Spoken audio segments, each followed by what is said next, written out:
እስቲ በጉለታችሁ ውስጥ የምትፈልጉትን ነገር ለማሟላት ወስኑ።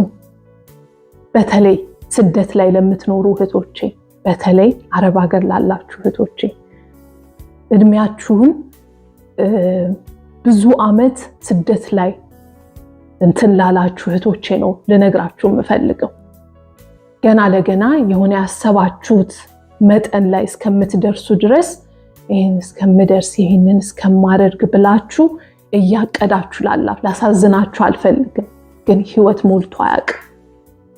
ማንም ጋር ባለ ሀብት ጋር ሂዱ፣ የሆነ የሚያሳስበው ነገር አለ፣ የሆነ የሚያስጨንቀው የሆነ ጉለት አለ። የሚያሳስበኝ ኦሬዲ እናንተ ያረጋችሁት ነገር ሊሆን ይችላል።